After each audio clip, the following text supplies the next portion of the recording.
Bismillahirrahmanirrahim. Assalamualaikum warahmatullahi wabarakatuh. Alhamdulillah, wassalatu wassalamu ala rasulillah wa ala alihi wa sahbihi ajmain, amma ba'd. Kaum muslimin dan muslimat, pemirsa Kiswah TV dan pendengar setia Kiswahnet dimanapun Anda berada, Alhamdulillah di kesempatan kali ini InsyaAllah Ta'ala Kiswah TV kembali hadir menemani waktu pemirsa di rumah.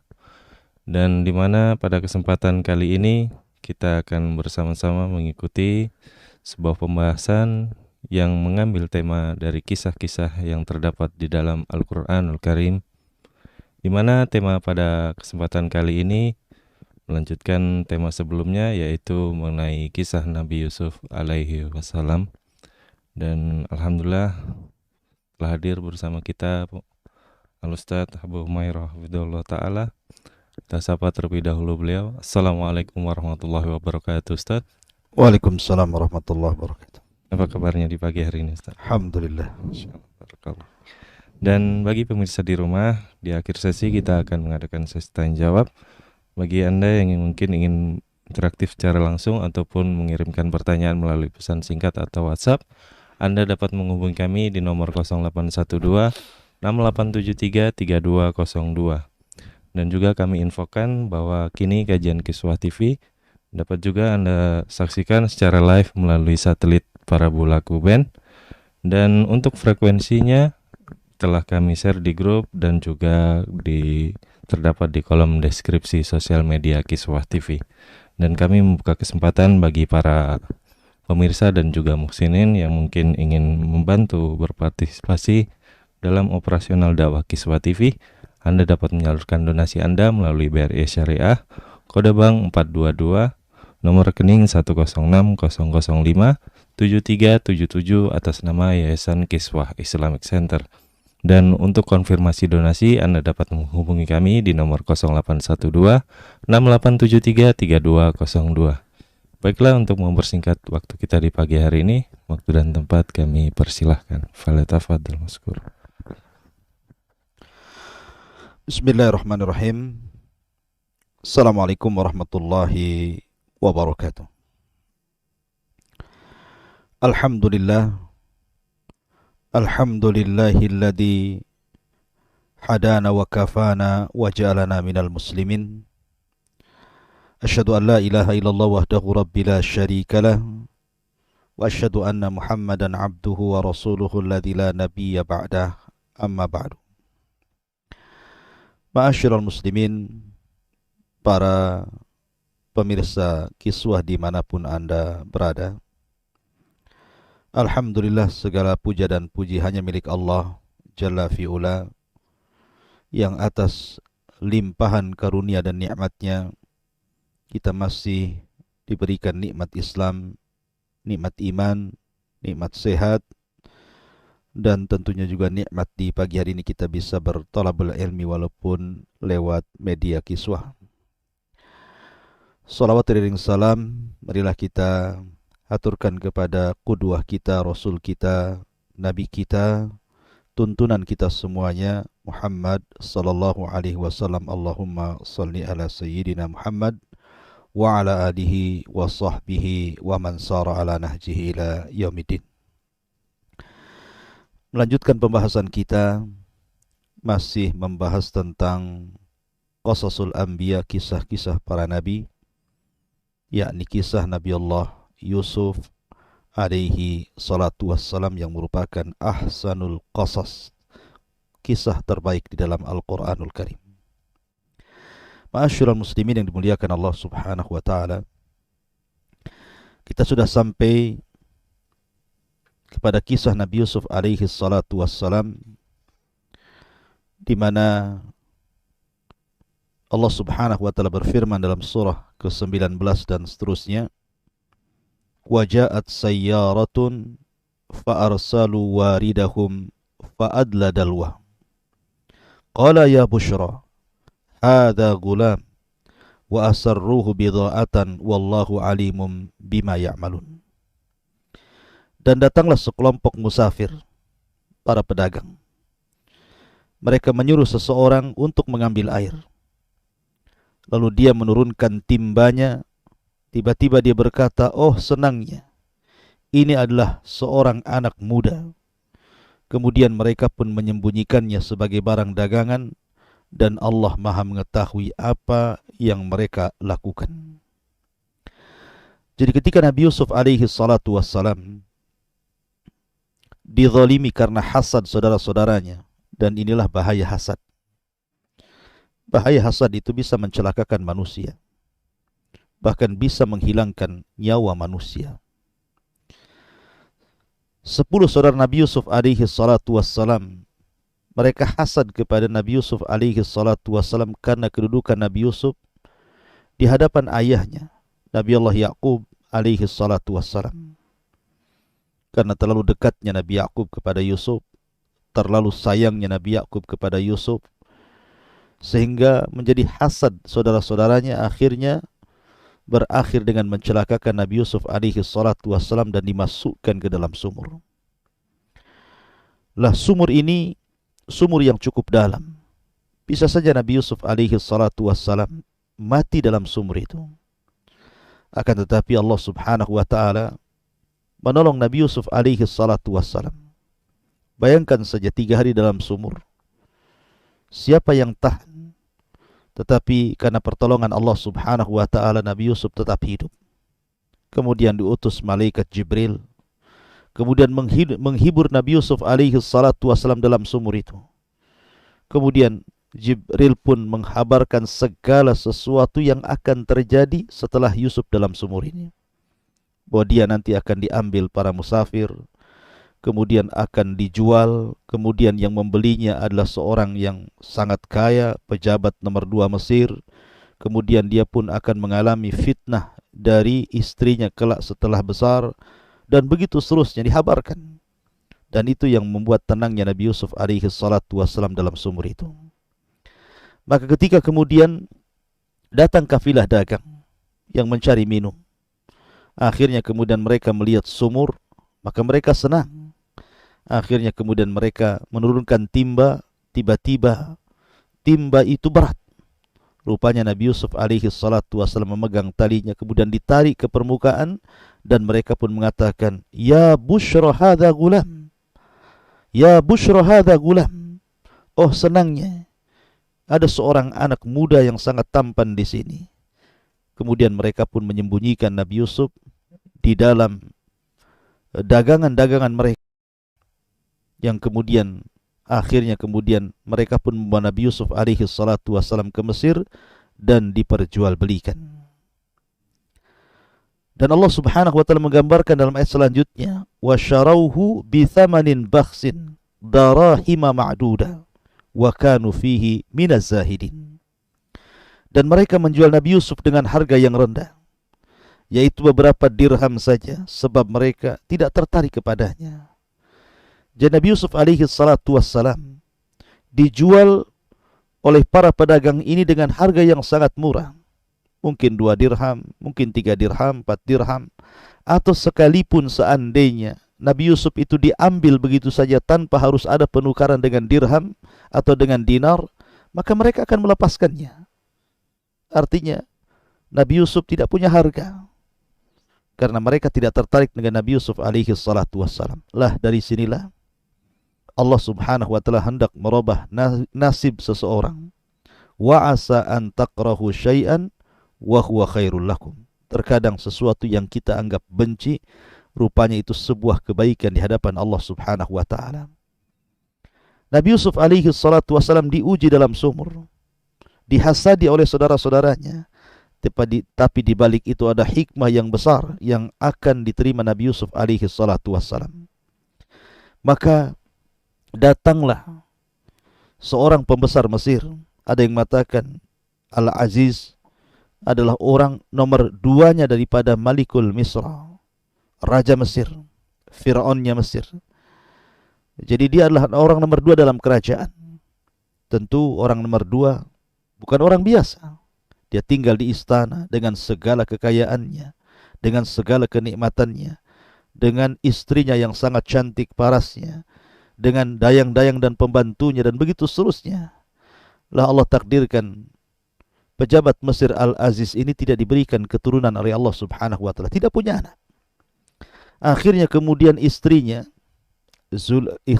Imra'atu Aziz, ada yang mengatakan namanya Zulaiha, ingin membahagiakan suaminya. Karena tidak punya keturunan, akhirnya mereka pun berniat untuk mengambil anak untuk diadopsi, menjadi anak angkat mereka. Kemudian mereka pun datang ke pasar budak untuk membeli seorang anak untuk diambil sebagai anak angkat mereka. Maka Allah Subhanahu wa taala berfirman, "Wa qala alladhi ishtarahu min Misra limra'atihi aqrimi mathwai asa an yanfa'una aw yattakhidahu walada wa kadzalika makkanna li Yusuf fil ardi walinu'allimahu min ta'wilil ahadits wallahu ghalibun ala amrih walakinna aktsaran nasi la ya'lamun." Dan orang Mesir yang membelinya berkata kepada istrinya, "Berikanlah kepadanya tempat yang layak, tempat yang baik. Mudah-mudahan dia bermanfaat bagi kita, atau kita pungut dia sebagai anak. Dan demikianlah kami memberikan kedudukan yang sangat baik kepada Yusuf di negeri Mesir, dan agar kami ajarkan kepadanya takwil mimpi, dan Allah berkuasa terhadap urusannya, akan tapi kebanyakan manusia tidak memahaminya."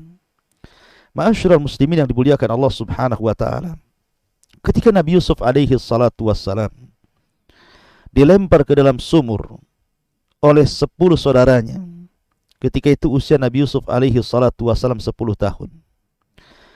Artinya belum balik.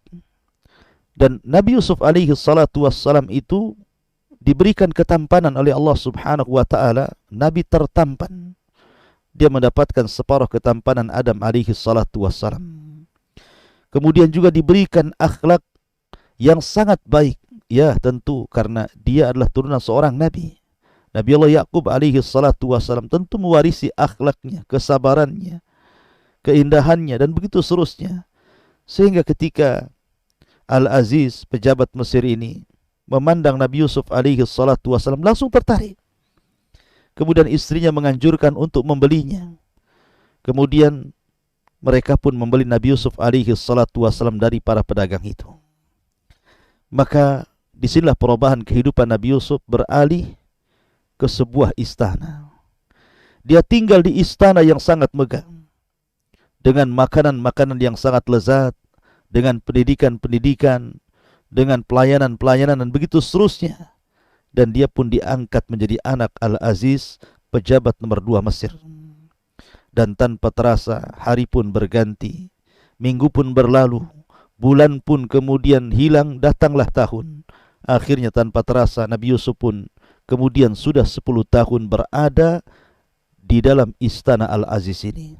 Berarti Nabi Yusuf alaihi salatu wassalam sudah berusia 20 tahun. Maka ketampanan Nabi Yusuf alaihi salatu wassalam semakin tampak.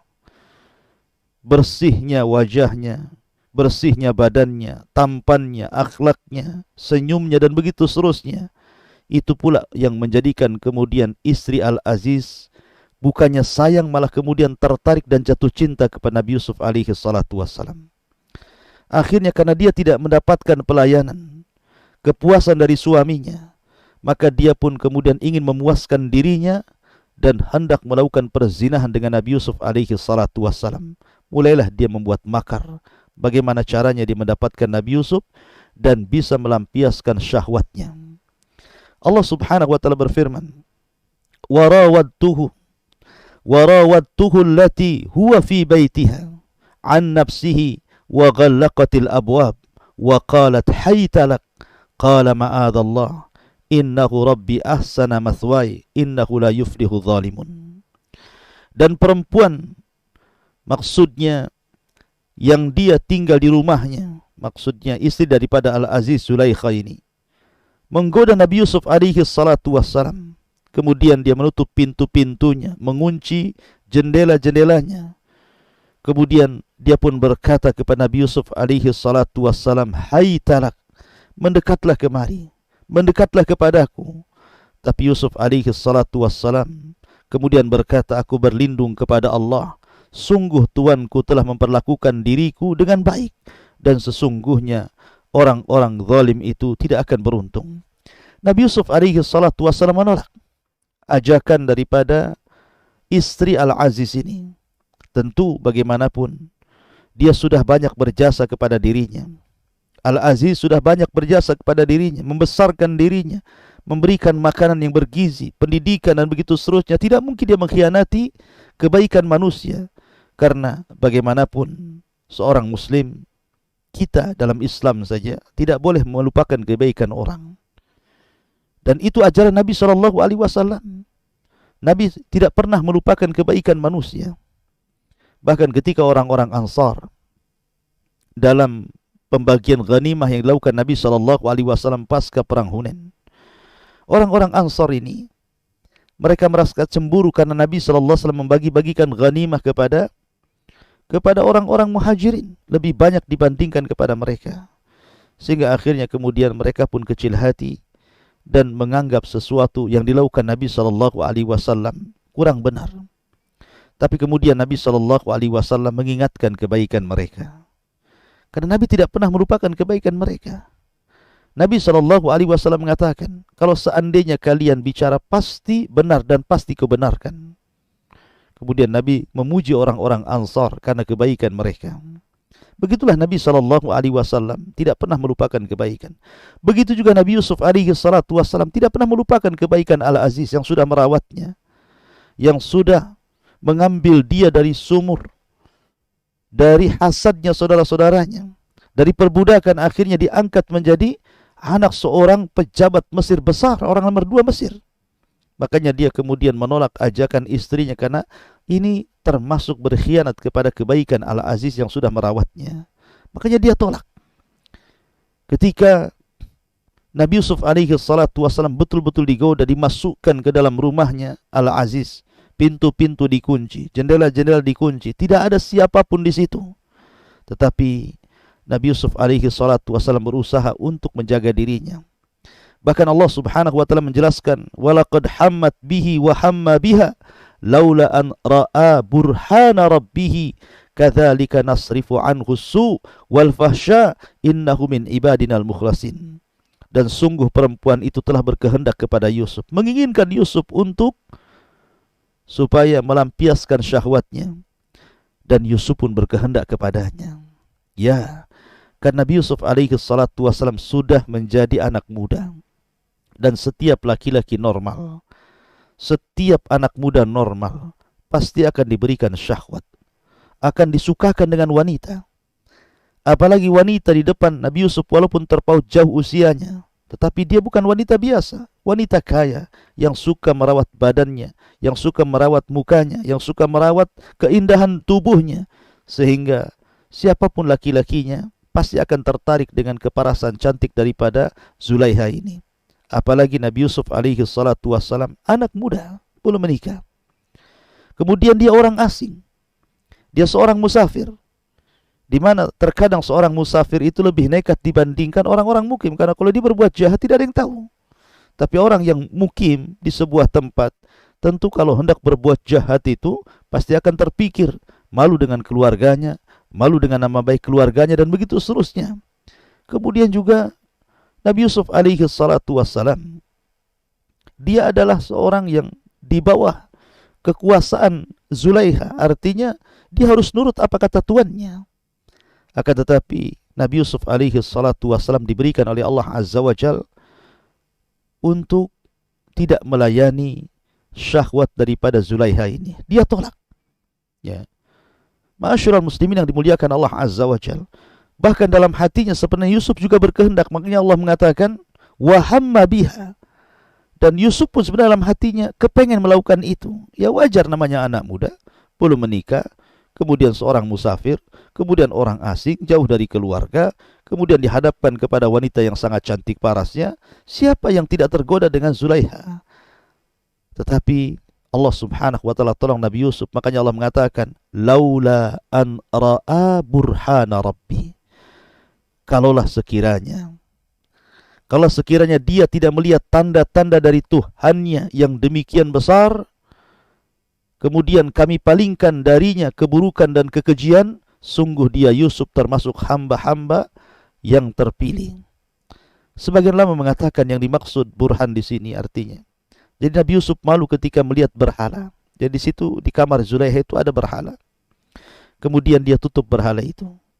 Padahal berhala itu tidak berakal, tidak bisa bicara, tidak bisa mendengar. Tetapi karena dia malu dengan berhala itu, maka kemudian dia tidak jadi mengikuti apa kemauan daripada Zulaikha. Ada juga yang mengatakan yang dimaksud burhan di sini adalah dia teringat dengan bapaknya Yakub. Dia teringat dengan kebaikan Yakub ayahnya sehingga dia menolak permintaan wanita itu. Ada juga yang mengatakan dia teringat dengan perkataan Jibril, dan ini yang benar di dalam sumur itu, bahwa nanti engkau wahai Yusuf akan digoda oleh seorang wanita yang bernama Zulaikha, maka jangan kau tanggapi godaannya. Makanya Nabi Yusuf alaihi salatu wassalam dihindarkan oleh Allah subhanahu wa ta'ala dari keburukan. Ma'asyiral muslimin yang dimuliakan Allah azza wa jalla. Tapi lihat bagaimana wanita yang sudah tergila-gila dengan Nabi Yusuf ini. Dia membuat makar. Kemudian mengatakan, Al-Quran berfirman, wastabaqal bab wa qaddat qamisahu min duburin wa alfaya sayyidaha ladal bab. Qalat ma jaza'u man arada bi ahlika su'an illa an yusjan aw adzabun alim. Dan keduanya berlomba-lomba menuju pintu. Jadi Zulaikha mengejar Nabi Yusuf yang lari ke pintu, dan pintu itu terkunci. Percuma saja sebenarnya Nabi Yusuf alaihi salatu wassalam ingin lari dari ruangan itu, karena dia tidak bisa lari. Pintu terkunci, jendela terkunci. Yang punya kunci hanyalah suami istri Zulaikha dan Aziz saja. Maka keduanya berlomba menuju pintu, dan perempuan itu menarik baju gamisnya Yusuf dari belakang hingga koyak. Jadi robek pakaian belakangnya karena ditarik oleh Zulaikha, dan keduanya mendapati suami perempuan itu ternyata sudah berada di depan pintu. Maksudnya ketika Nabi Yusuf alaihi salatu wassalam ditarik pakaiannya oleh Zulaikha, kemudian pakaian itu robek dari belakang, tiba-tiba suaminya datang, kemudian membukakan pintu. Kemudian suaminya kaget tidak terkira karena di dalam kamar itu hanya ada Zulaikha dan Nabi Allah Yusuf alaihi salatu wassalam sedang berdua-duaan, dan kondisi pakaian Nabi Yusuf telah robek dari belakang. Kemudian karena ketahuan, maka Zulaikha pun kemudian membela diri dan mengatakan dia yang memulai. Nabi Yusuflah yang telah memulai. Dia menginginkan diriku. Lalu apakah balasan terhadap orang-orang yang bermaksud buruk terhadap istrimu wahai suamiku, selain dipenjarakan atau dihukum dengan siksaan yang pedih? Maka Nabi Yusuf alaihi salatu wassalam tentu difitnah seperti itu, dia pun melakukan pembelaan. Tidak mungkin diam saja. Makanya dia mengatakan, qala hiya rawadatni an nafsi. Dia yang menggodaku duluan, bukan aku yang merayunya duluan. Ya, jadi Yusuf alaihi salatu wassalam membela diri. Ya, bahwa aku tidak pernah melakukannya, aku tidak pernah memulai dahulu, dia yang menginginkan diriku. Dan Al-Aziz ini orang yang berakal. Ya, dia tahu bahwa yang salah istrinya. Apalagi ketika itu ada pembantunya, ada budaknya, ada khadimnya yang sedang membawa anak bayi. Tiba-tiba anak bayi itu bisa bicara. Allah subhanahu wa ta'ala buat dia bisa bicara. Itulah yang Allah firmankan, wa syahida syahidum min ahliha, wa syahida syahidum min ahliha, dan bersaksilah. Orang yang bersaksi itu memberikan kesaksian, kemudian bicara bahwa yang benar adalah Yusuf dan yang salah adalah Zulaikha. Dan syahida syahid maksudnya orang yang bersaksi ini adalah bayi kecil yang belum bisa bicara, tapi Allah buat dia bicara. Kemudian dia pun mengatakan, in kana qamisuhu qudda min qubulin fasadaqat wa huwa minal kadhibin, wa in kana qamisuhu qudda min duburin fakadzabat wa huwa minas sadiqin. Kata bayi ini, dia mengatakan, kalau seandainya baju gamis itu koyak dari depan, berarti wanita itu yang benar dan Yusuf termasuk orang yang dusta. Tapi kalau seandainya yang koya itu bagian belakang, maka perempuan itu telah berdusta dan Yusuflah termasuk orang-orang yang benar. Ternyata setelah dilihat, koyaknya pakaian Nabi Yusuf bukan di depan, tapi di belakang. Menunjukkan bahwa Yusuf tidak salah. Karena dia tidak melakukan hal apapun. Zulaiha yang memulai, yang kemudian menarik baju Nabi Yusuf dari belakang, kemudian koyak. Subhanallah. Ini suami sudah tahu bahwa istrinya yang salah, tapi masih dibela. Ya. Sehingga dia mengatakan kepada Yusuf, Yusuf, a'rid an hadha, wastaghfir li dzambik, innaka kunti minal khatiin. Wah Yusuf, dah lupakanlah kejadian ini. Tidak usah lagi diingat-ingat. Sudah lupakan yang lalu, sudahlah berlalu. Dan engkau wahai istriku, meminta ampunlah kepada Allah Subhanahu wa taala atas dosamu. Karena engkau termasuk orang yang bersalah di sini. Lihat bagaimana seorang suami harusnya Al-Aziz. Harusnya Al-Aziz ini bijaksana. Dia harus menasihati istrinya. Dan saya kira kalau di zaman sekarang ada suami, kemudian melihat istrinya berselingkuh dengan laki-laki lain, apa yang terjadi? Pasti punya kecemburuan. Makanya dalam Islam itu, orang-orang yang dianggap dayus itu dilaknat dalam Islam. Kata Nabi SAW, salah satu orang yang dilaknat itu adalah dayus. Siapa dayus itu? Kepala rumah tangga yang tidak punya kecemburuan ketika keluarganya bermaksiat, ketika istrinya bermaksiat, ketika anaknya bermaksiat. Dia tidak punya cemburu untuk mencegahnya. Lah sama Al-Aziz ini lemah di hadapan istrinya. Harusnya seorang suami harus tegas. Harusnya seorang suami harus punya wibawa, sehingga dia bisa menasihati istrinya dan bertobat kepada Allah Subhanahu wa taala. Karena kejadian ini diketahui oleh para pembantu dan orang-orang istana sekitar Aziz, maka menyebarlah gosip yang tidak sedap kepada Zulaiha ini. Rupanya istri-istri pejabat yang lainnya, mereka mendengar bahwa Zulaiha telah menginginkan budaknya. Padahal dia seorang yang merdeka. Dia pejabat, istri pejabat, orang kaya. Kenapa dia menginginkan budaknya Yusuf? Akhirnya kemudian gosip pun menyebar, digoreng ke sana kemari. Maka Zulaiha wanita yang cerdas, dia tidak tahu siapa Nabi Yusuf alaihi salatu wassalam. Akhirnya kemudian Allah menggambarkan di dalam Al-Quran, wa qala niswatun fil Madinah imra'atul aziz turawidu fataha an nafsihi qad saghafaha hubba inna lanaraha fi dhalalim mubin. Dan perempuan-perempuan di kota itu menyebarkan isu, istri Aziz telah menggoda dan merayu pelayannya, pembantunya, budaknya untuk menundukkan untuk dirinya. Subhanallah. Ya. Kemudian mereka pun mengatakan, sungguh wanita itu telah dimabuk cinta dengan pembantunya, maka kami pasti memandang dia dalam kesesatan yang nyata. Jadi mulailah wanita-wanita, ada yang mengatakan 40 istri pejabat di zaman itu, menggosipi Zulaiha yang merupakan istri daripada Al-Aziz karena perbuatannya. Tetapi istrinya Aziz ini wanita berakal. Sekali lagi saya katakan, dia orang cerdas. Mereka wanita-wanita tidak tahu bagaimana tampannya Nabi Yusuf alaihi salatu wassalam. Akhirnya kemudian dia pun membuat makar. Dia pun membuat jamuan makanan dengan menyediakan buah-buahan, makanan-makanan yang sangat sedap, kemudian dihidangkan. Diundanglah wanita-wanita itu, sebanyak 40 wanita-wanita pejabat Mesir, diundang yang sudah menggosipi dirinya.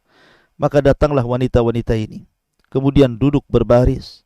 Di depannya ada buah-buahan dan makanan, kemudian disuruh untuk memegang pisau masing-masing. Maka ketika itu mereka tidak tahu apa yang akan dilakukan Zulaiha. Ketika mereka sudah memegang pisau masing-masing, di hadapannya ada buah-buahan dan juga makanan yang lainnya, tiba-tiba kemudian Zulaiha memerintahkan Yusuf alaihi salatu wassalam untuk keluar kepada mereka para wanita itu. Maka keluarlah Yusuf alaihi salatu wassalam. Keluar kepada wanita-wanita, 40 wanita-wanita pejabat ini. Subhanallah. Apa yang dikatakan Al-Quran? Ketika Zulaiha mengatakan, wa qalat ikhruj alaihin, wahai Yusuf, keluarlah. tunjukkan jati dirimu kepada mereka. Apa yang terjadi? Falamma ra'ainahu akbarna wa qatta'na aydiyahunna wa qulna hasya lillah ma hadza basharan in hadza illa malakun karim. Apa yang terjadi? Ketika Zulaiha meminta Nabi Yusuf untuk keluar, menampakkan dirinya di hadapan wanita-wanita itu, maka perempuan-perempuan, istri-istri pejabat yang sedang duduk di depannya hidangan, di tangannya pisau, ketika melihat Nabi Yusuf alaihi salatu wassalam, mereka terpesona dengan keelokan rupa Nabi Yusuf, dengan ketampanan Nabi Yusuf, dan tanpa sadar mereka pun melukai tangan-tangan mereka dengan pisau-pisau itu, seraya mereka berkata, Maha sempurna Allah, ini bukan manusia, ini adalah malaikat yang sangat mulia. Kenapa mereka mengatakan seperti itu? Malaikat itu tidak punya syahwat. Artinya Nabi Yusuf alaihi salatu wassalam ketika keluar menuju wanita-wanita itu, dia tidak pernah memandang wanita-wanita itu. Dia tundukkan pandangannya. Padahal wanita di hadapan Nabi Yusuf itu bukan wanita biasa. Mereka wanita-wanita pejabat. Mereka wanita-wanita yang parasnya cantik rupawan. Wanita-wanita tercantik di Mesir. Tetapi Nabi Yusuf alaihi salatu wassalam tidak tergoda dengan mereka. Tetap menundukkan pandangan. Tapi wanita-wanita itu kemudian terpesona dengan Nabi Yusuf. Melihat ketampanannya, parasnya yang indah. Mereka pun mengatakan, Ma hadza basyara, ini bukan manusia. In hadza illa malakun karim, ini pasti malaikat karena tampannya luar biasa. Tanpa sadar mereka pun kemudian memotong-motong jari-jari mereka, melukai jari-jari mereka dengan pisau-pisau yang di tangannya, dan tanpa terasa. Subhanallah. Kenapa? Bukankah kalau orang teriris itu kesakitan? Ini tidak. Wanita itu tidak berteriak kesakitan karena terlukai dengan pisau yang di tangannya. Ya, kata ulama mengatakan, karena apabila seseorang melihat sesuatu yang dicintainya, maka itu bisa menghilangkan rasa sakit yang ada pada dirinya. Lihat Bilal bin Rabah. Diadab oleh Allah Subhanahu, diadab oleh orang-orang Quraisy, oleh majikannya karena hanya beriman kepada syariat Rasul sallallahu alaihi wasallam, dibawa ke padang pasir, kemudian diikat di batu, di atas terik matahari yang luar biasa, di padang pasir yang gersang, kering kelontang yang tidak ada air sama sekali. Tapi Bilal tidak pernah merasakan sakit dan dia hanya mengatakan ahadul ahad, ahadul ahad. Ya, karena kecintaannya kepada Allah sehingga melenyapkan rasa sakit cambukan tuannya dan baru berhenti kalau seandainya tuannya lelah. Maka wanita-wanita ini juga karena melihat ketampanan Nabi Yusuf, akhirnya mereka terpesona, lupa bahwa tangan mereka sudah terlukai dengan pisau-pisau itu. Kalimat qatta' dengan menggunakan tasdid itu beda dengan qata'. Ya, kalau qata'a itu hanya mungkin satu irisan saja, tapi kalau qatta' itu artinya beriris-iris. Ya. Jadi melukai itu berkali-kali tangannya dilukai dengan pisau itu. Dan mereka tidak merasakan sakit karena terpukul dengan ketampanan Nabi Yusuf alaihi salatu wassalam. Barulah kemudian mereka paham kenapa Zulaiha tertarik dengan Yusuf alaihi salatu wassalam. Maka akhirnya kemudian setelah itu terjadi, barulah kemudian Zulaiha mengatakan, qalat fadzalikunna alladhi lumtunnani fihi walaqad rawattuhu an nafsi fasta'sam wala illam yaf'al ma amuruhu la yusjananna wala yakunanna minas saghirin. Dan istrinya Al-Aziz berkata, itulah orangnya yang menyebabkan kamu mencela aku karena aku tertarik kepadanya, dan sungguh aku telah menggoda untuk menundukkan dirinya, tapi dia menolaknya. Yusuf menolaknya. Ya, karena dia tahu bahwa perbuatan itu tidak benar. Perbuatan itu perbuatan fahsya wal munkar.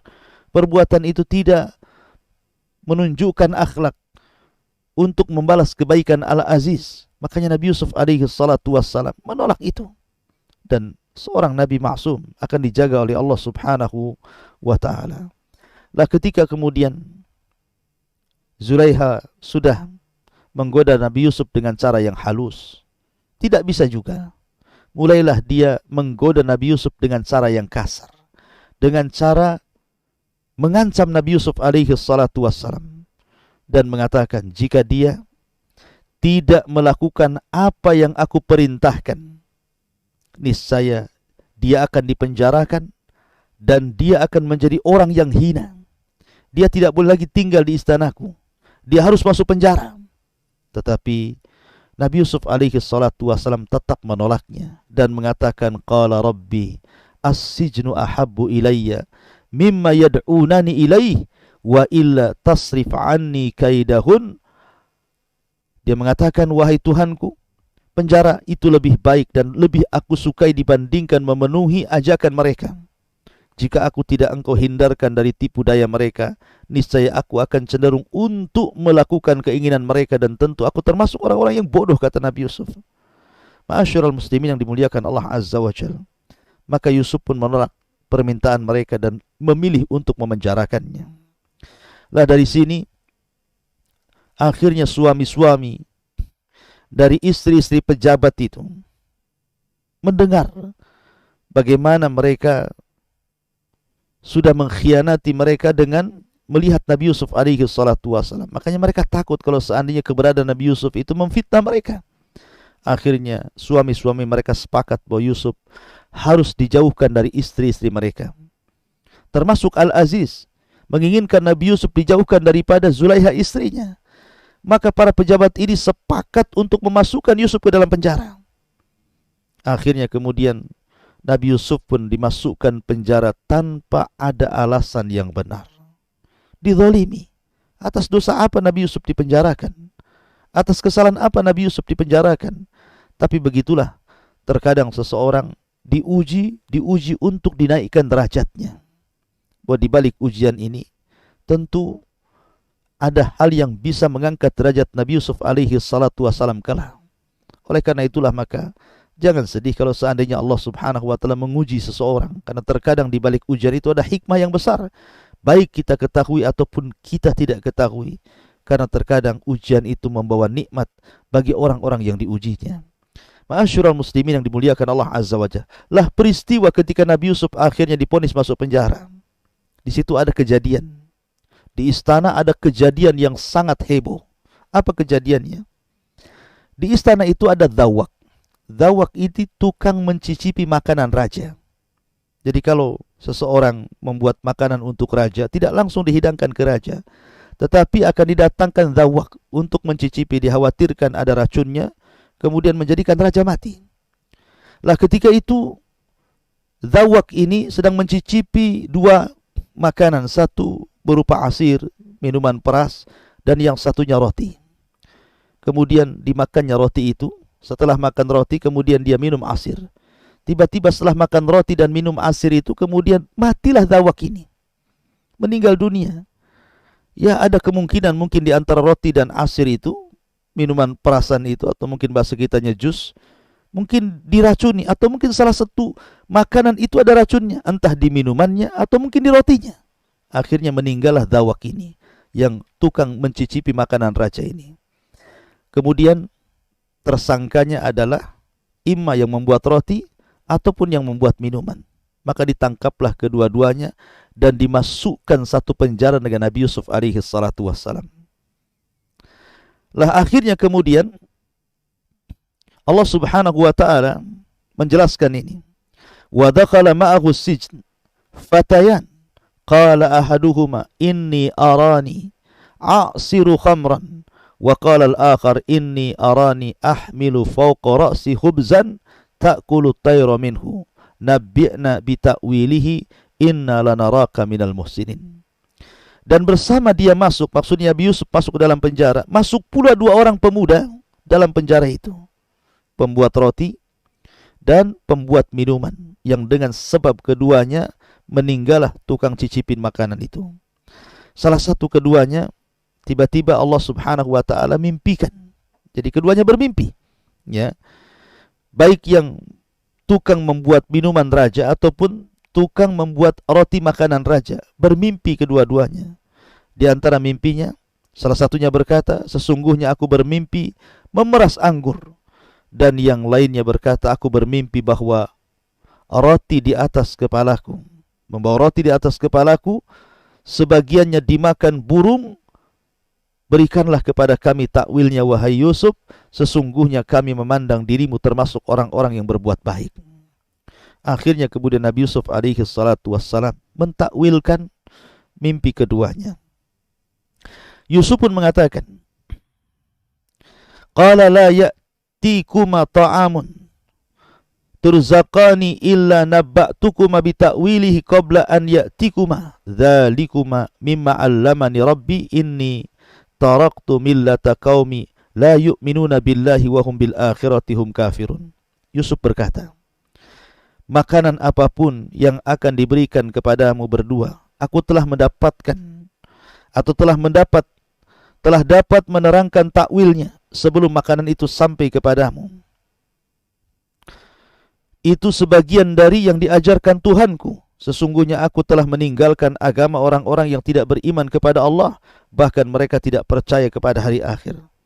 Sebelum Nabi Yusuf alaihi salatu wassalam mentakwilkan mimpi keduanya, maka Nabi Yusuf mulai berdakwah, mendakwahkan dakwah tauhid agar keduanya masuk ke dalam Islam.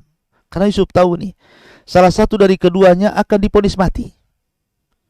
Karena salah satu keduanya telah meletakkan racun, kalau seandainya tidak dimakan zawak, tentu raja akan mati. Ya. Tapi karena kemudian yang mencicipi dulu adalah zawaknya, maka dia yang meninggal sebelum sampai ke makanan raja itu. Dan Yusuf tahu kalau kedua-duanya keluar dari penjara, pasti salah satunya akan dibunuh. Karena sudah berani meracuni raja. Ya. Makanya Nabi Yusuf alaihi salatu wassalam ingin mendakwai keduanya, ingin mengajak keduanya ke dalam tauhid. Makanya Nabi Yusuf alaihi salatu wassalam mulai berdakwah kepada keduanya, mengajak mereka berdua kepada tauhid. Dan dia mengatakan, wattabi' millata abai Ibrahim wa Ishaq wa Yaqub, ma kana lana an nusyrika billah min syai'in, dzalika min fadlillahi alaina wa 'alan nas walakinna aktsaran nas la yashkurun. Wattaba'tu millata abai Ibrahim, dan aku mengikuti agama nenek moyangku Ibrahim. Wattaba'tu millata abai Ibrahim, kemudian juga Ishak, kemudian Yakub. Tidak pantas bagi kami para nabi mempersekutukan sesuatu apapun dengan Allah. Itu adalah dari karunia Allah kepada kami dan kepada manusia semuanya, tetapi kebanyakan manusia tidak bersyukur kepada Allah subhanahu wa ta'ala. Intinya bahwa Nabi Yusuf terus mendakwai orang ini, tapi tidak dijelaskan dalam Al-Quran apakah keduanya kemudian masuk Islam, ikut ajaran Nabi Yusuf alaihi salatu wassalam. Yang jelas bahwa Nabi Yusuf alaihi salatu wassalam berusaha untuk berdakwah kepada keduanya sebelum mentakwilkan mimpinya. Karena Yusuf tahu bahwa salah satu dari keduanya pasti akan dibunuh. Ya. Mulai setelah itu Nabi Yusuf alaihi salatu wassalam mentakwilkan mimpi keduanya. Apa takwilnya? Ya sahibai sijni, amma ahadukuma fayasqi rabbahu khamra wa ammal akhar fayuslabu fataqulu tayru min ra'sih qudiyal amru alladhi fihi tastaftiyan. Wahai kedua penghuni penjara, salah seorang di antara kamu akan bertugas menyediakan minuman khamr bagi tuannya. Artinya akan bekerja lagi. Akan bekerja lagi untuk membuat asir, minuman khusus raja.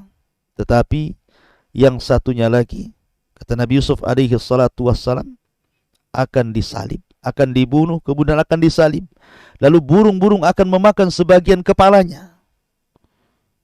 Nabi Yusuf alaihi salatu wassalam mengatakan, yang satunya selamat, yang satunya akan dibunuh, disalib, kemudian akan dimakan separuh kepalanya oleh burung. Telah terjawab perkara yang kamu tanyakan kepadaku. Wa qala lilladzi dhanna annahu najin minhuma udhkurni inda rabbik. Dan dia pun Yusuf berkata kepada orang yang diketahuinya akan selamat di antara mereka berdua, terangkanlah kepadaku kepada Tuanmu. Nanti kalau kau sudah keluar dari penjara, jelaskan bahwa aku yang mentakwilkan mimpi kalian berdua.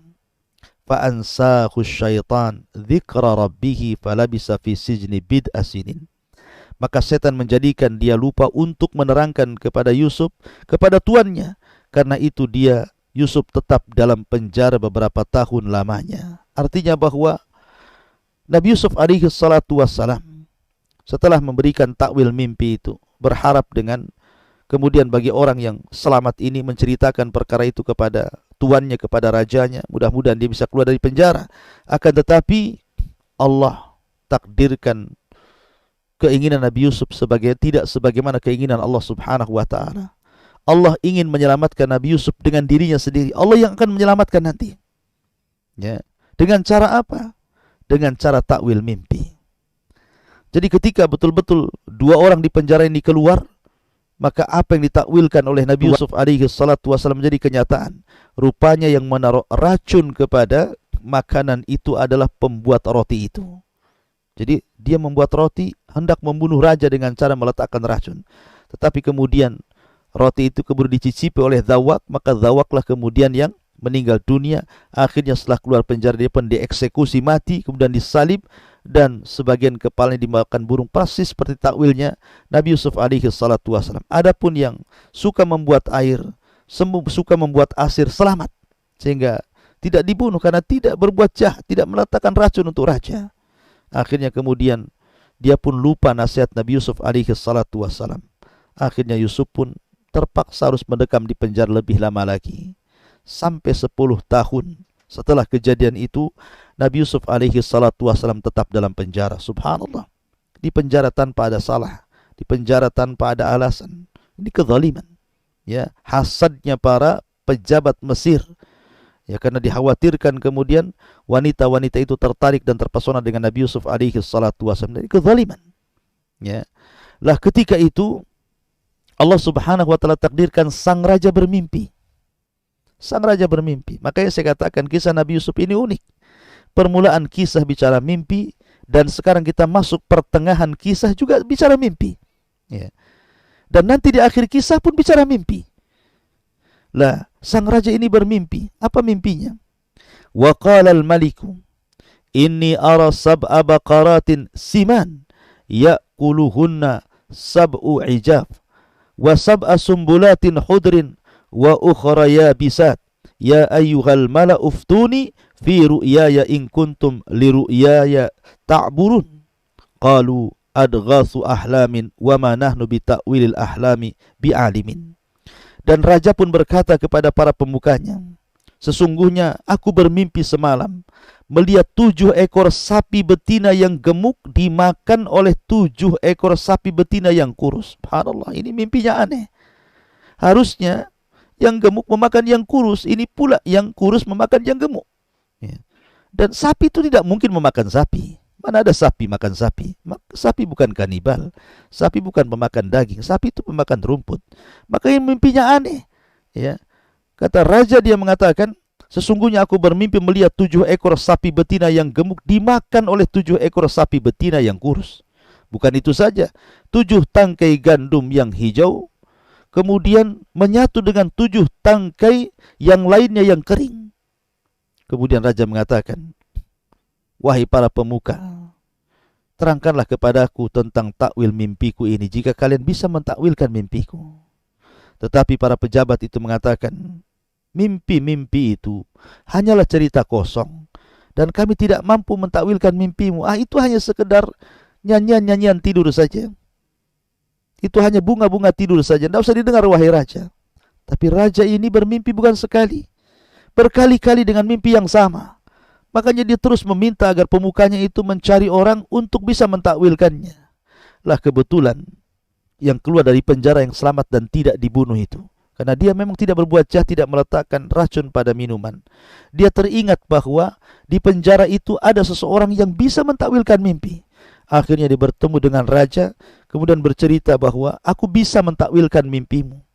Tapi aku harus menanyakan kepada orang yang di penjara itu, maksudnya Nabi Yusuf alaihi salatu wassalam. Akhirnya sang raja pun mengizinkan agar dia datang ke penjara. Selepas sampai di penjara, dia mengatakan kepada Nabi Yusuf alaihi salatu wasallam, Yusuf ayyuhas siddiq, aftina fi sab'i baqaratin siman ya'kuluhunna sab'u ijab wa sab'i sumbulatin hudrin wa ukhra yabisat la'alli arji ilan nas la'allahum ya'lamun. Yusuf, wahai orang yang sangat dipercaya, terangkanlah kepada kami takwil mimpi tentang 7 ekor sapi betina yang gemuk yang dimakan oleh 7 ekor sapi betina yang kurus, kemudian 7 tangkai gandum yang hijau, kemudian menyatu dengan 7 tangkai yang lainnya yang kering, agar aku bisa kembali kepada orang-orang itu, agar mereka mengetahui takwil mimpi sang raja. Maka Yusuf alaihi salatu wassalam mulai mentakwilkan mimpinya dan mengatakan, tazra'una sab'a sinin da'aba fama hasadtum fadaruhu fi sumbulihi illa qalilan mimma ta'kulun. Dan dia pun Yusuf berkata, agar kamu bercocok tanam 7 tahun berturut-turut sebagaimana biasa, kemudian apa yang kamu tuai hendaklah kamu biarkan di tangkainya kecuali sedikit untuk yang kalian makan. Artinya Nabi Yusuf ingin katakan bahwa 7 tahun setelah ini akan terjadi kekeringan, akan terjadi paceklik hebat, akan terjadi kelaparan, akan banyak kemudian sapi-sapi yang tadinya gemuk menjadi kurus, ya, akan terjadi kelaparan di mana-mana. Makanya 7 tahun dari sekarang harus dipersiapkan. Lah akhirnya kemudian setelah mendapatkan takwil mimpi itu, maka orang yang memeras anggur itu kemudian mendatangi sang raja, kemudian menceritakan takwil mimpi Nabi Yusuf alaihi salatu wasalam. Senanglah raja. Kemudian raja pun memberikan imbalan kepada Nabi Yusuf alaihi salatu wasalam untuk bebas dari penjara. Tapi Nabi Yusuf alaihi salatu wasalam tidak mau bebas begitu saja. Ya, tidak mau bebas begitu saja. Dia ingin kasusnya terungkap, bahwa dia tidak salah. Yang salah itu adalah Zulaiha. Yang salah itu adalah wanita-wanita yang sudah merayunya. Yang salah itu adalah pejabat-pejabat yang sudah masukkan dia ke penjaranya. Ya. Jadi dia tidak mau kemudian keluar begitu saja. Akhirnya kemudian Nabi Yusuf alaihi salatu wassalam meminta kepada sang raja untuk memberikan alasan bahwa dia tidak salah, dia tidak berbuat zalim, sehingga harus masuk penjara tanpa alasan. Ma'asyiral muslimin yang dimuliakan Allah subhanahu wa ta'ala. Kemudian dipanggillah oleh sang raja ini Zulaiha, kemudian 40 wanita-wanita pejabat termasuk juga suami-suaminya. Ya, kemudian ditanya, raja langsung yang mengadili ini dan mengatakan, ma khatbukunna id rawattunna Yusuf an nafsihi kulna hasya lillah ma alimna alaihi min su qalat imra'atul aziz al-ana khasal haq ana rawattuhu an nafsi wa annahu laminas sadiqin. Raja pun berkata kepada perempuan-perempuan itu, bagaimana keadaanmu ketika kamu menggoda Yusuf untuk menundukkan dirinya kepada kalian? Mereka berkata, Maha sempurna Allah, kami tidak mengetahui sesuatu keburukan darinya. Lalu istri Aziz mengatakan, sekarang jelaslah kebenaran itu, akulah yang menggoda dan merayunya, dan sesungguhnya dia termasuk orang-orang yang benar. Dari sini terungkap kasusnya. Karena bagaimanapun ketika wanita-wanita itu melalui Nabi Yusuf alaihi salatu wassalam, ada bukti di tangan-tangan mereka, berupa luka-luka pisau-pisau, goresan-goresan pisau berkali-kali. Sehingga luka-luka itu tidak mungkin kemudian hilang begitu saja. Dan itu menjadi bukti bahwa mereka yang salah menggoda Nabi Yusuf, hendak menjerumuskan Yusuf kepada keburukan. Ya, tetapi wanita-wanita itu tidak mengakui, kecuali Zulaiha. Betul-betul dia bersaksi dengan saksi yang jujur dan mengatakan, memang aku yang salah, aku yang menggodanya. Lah kejadian ini ma'asyiral muslimin tentu menghebohkan istana. Ya. Akhirnya para suami pun mereka marah kepada istri-istri mereka. Dan Nabi Yusuf alaihi salatu wassalam pun akhirnya terbebas dari penjara dan Allah yang mengeluarkannya. Dengan apa?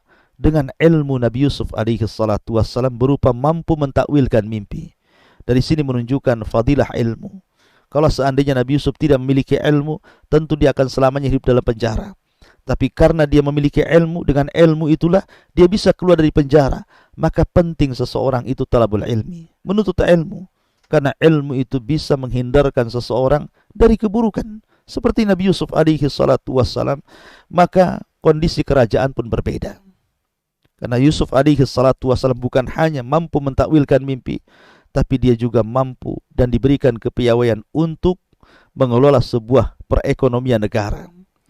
Maka dengan kejadian itu raja pun kemudian merubah posisi-posisi pejabat-pejabat itu.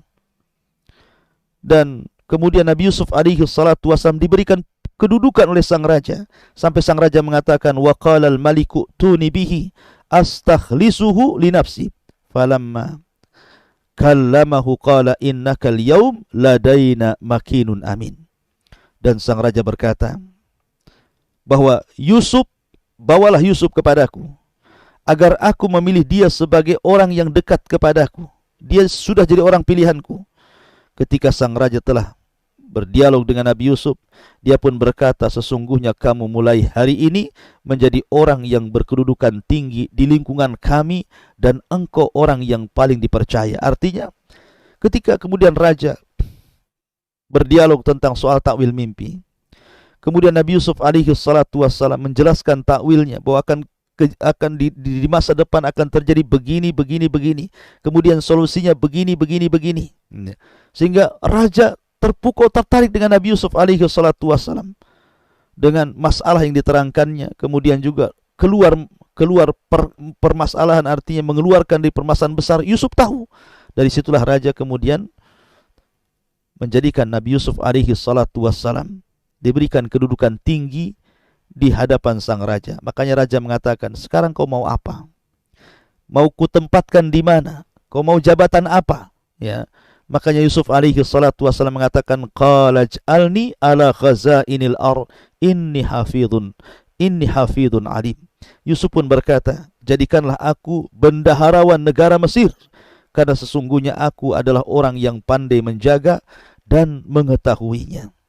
Karena begini, tentu posisi bendaharawan yang memegang harta kekayaan negara tentu tidak sembarang. Ya, karena bisa saja mungkin seseorang itu salah kelola, diberikan kepada orang yang tidak layak, ataupun harusnya diberikan kepada yang layak kemudian diberikan yang tidak layak, atau mungkin korupsi dan begitu seterusnya. Tapi Nabi Yusuf alaihi salatu wasallam punya kepercayaan dia sanggup untuk memegang jabatan itu, karena dia hafidun alim, bisa atau pandai menjaga, dan dia mengetahui cara bagaimana mengelola harta negara supaya tidak hilang dan berkembang. Akhirnya kemudian sang raja pun mengangkat Nabi Yusuf alaihi salatu wasallam. Dialah menjadi orang yang kedua setelah raja yang sebelumnya Al-Aziz diturunkan jabatannya, Yusuf naik pula jabatannya menjadi bendaharawan negara, mungkin bahasa kita mungkin menteri ekonomi atau apalah, menteri keuangan gitu ya, yang memegang harta kerajaan. Ma'asyiral muslimin yang dimuliakan Allah Subhanahu wa taala. Maka dari sini berubahlah nasib Nabi Yusuf alaihi salatu wassalam. Wa asa an takrahu syai'an wa huwa khairul lakum. Terkadang sesuatu yang Anda anggap benci itu rupanya sebuah kebaikan. Ujian demi ujian ditimpakan Allah kepada Nabi Yusuf alaihi salatu wassalam, mulai daripada hasadnya 10 saudaranya, kemudian memasukkan Nabi Yusuf ke dalam sumur, kemudian dibawa oleh para pedagang, kemudian dijual dengan cara murah, kemudian mendapatkan ujian, dirayu, digoda oleh perempuan aziz dan para perempuan pejabat-pejabat Mesir, akhirnya harus masuk mendekam di penjara selama bertahun-tahun tanpa ada alasan yang benar. Tetapi dengan kesabarannya, Nabi Yusuf alaihi salatu wasallam diangkat derajatnya oleh Allah, dan sekarang dia menjadi bendaharawan Mesir, menjadi orang yang menentukan nasib perekonomian Mesir 7 tahun ke depan, bahkan mungkin puluhan tahun ke depan. Dan Nabi Yusuf alaihi salatu wasallam berhasil sehingga raja sangat percaya dengan Nabi Yusuf alaihi salatu wasallam. Lalu apa yang terjadi setelah Nabi Yusuf alaihi salatu wasallam memegang bendaharawan Mesir? Apa yang terjadi dengan ayahnya Yakub alaihi salatu wassalam? Apa yang terjadi dengan saudara-saudaranya Yusuf alaihi salatu wassalam? Tentu ini pembahasan yang sangat panjang. Nanti insyaallah kita akan lanjutkan lain kesempatan. Mudah-mudahan ada manfaatnya. Subhanakallah bihamdika asyhadu an la ilaha illa anta astaghfiruka wa atubu ilaik. Saya kembalikan kepada moderator, falyatafaddal mashkura. Atas materi yang telah disampaikan di kesempatan kali ini, dan mungkin kita akan membacakan pertanyaan yang telah masuk di redaksi Kiswah TV. Bismillah. Assalamualaikum warahmatullahi wabarakatuh. Ustaz, Waalaikumsalam. Bagaimanakah cara kita menjaga diri dari fitnah laki-laki ataupun perempuan, terutama bagi kaum laki-laki? Karena mengingat zaman ini Banyak sekali perempuan yang berhias hingga berlebihan, bahkan banyak yang mengumbar auratnya. Bagaimanakah cara kami menundukkan hati dan pandangan kami? Syukran Ustaz, barakallahu fiik. Ya, alhamdulillah. Nabi sallallahu alaihi wasallam bersabda, "Ya ma'syaras sabab, man istata'a minkumul ba' falyatazawwaj, fa innahu aghaddu lil basari wa ahsanu lil faraj. Wa man lam yastati fa alaihi bisyam fa inna lahu wija." Kata Nabi sallallahu alaihi wasallam, "Wahai anak-anak muda, kalau Anda diberikan kesanggupan menikah, menikahlah. Karena itu bisa menundukkan pandangan dan menjaga kemaluan. Tapi barang siapa yang tidak sanggup, maka berpuasalah, karena puasa itulah benteng antara Anda dengan syahwat Anda." Dari sini Nabi SAW menganjurkan untuk menikah bagi yang sanggup. Kalau tidak sanggup, maka berpuasa. Kalau tidak sanggup, ambillah aktivitas-aktivitas yang menyibukkan Anda supaya tidak teringat dengan syahwat itu. Mungkin salurkan kegemaran Anda ke olahraga, mungkin ke olahraga apa saja, sehingga Anda disibukkan dengan olahraga itu sehingga tidak memikirkan yang lainnya. Tentu itu semua setelah meminta taufik kepada Allah Subhanahu wa taala. Mintalah taufik kepada Allah agar kita dihindarkan dari fitnah wanita. Dan berusaha untuk ghaddul basar, untuk menundukkan pandangan. Karena Nabi sallallahu alaihi wasallam ketika melarang orang-orang duduk-duduk di jalan-jalan, pinggir-pinggir jalan, kata Rasulullah, "Iyyakum wal julus ala turuq, wal julus ala turuqat." Kata Nabi SAW, hati-hati, jangan kalian duduk-duduk di tepi jalan. Ya, Nabi SAW melarang. Karena di zaman sekarang banyak anak-anak muda yang kadang-kadang duduk-duduk di atas motor, di tepi jalan, di jembatan, kadang-kadang di trotoar-trotoar gitu ya. Nah, tapi Nabi mengatakan kalau seandainya harus kalian duduk di situ, harus duduk juga di situ, tidak bisa tidak, maka berikanlah hak jalan itu. Salah satunya adalah raddus salam, kemudian menjawab salam, kemudian ghaddul basar, menundukkan pandangan, wa kaful adha, kemudian menghindarkan sesuatu yang membahayakan manusia. Mungkin ada paku kita ambil, ada beling kita ambil, ada batu yang bisa mencelakakan kendaraan roda 2 atau roda 3 kita buang gitu kan. Tapi salah satunya adalah ghaddul basar, menundukkan pandangan. Ya, karena hanya dengan itu di zaman sekarang memang untuk terhindar dari fitnah itu sulit. Tetapi Nabi SAW bersabda, "As-sa'id liman junnibal fitan," bahwa orang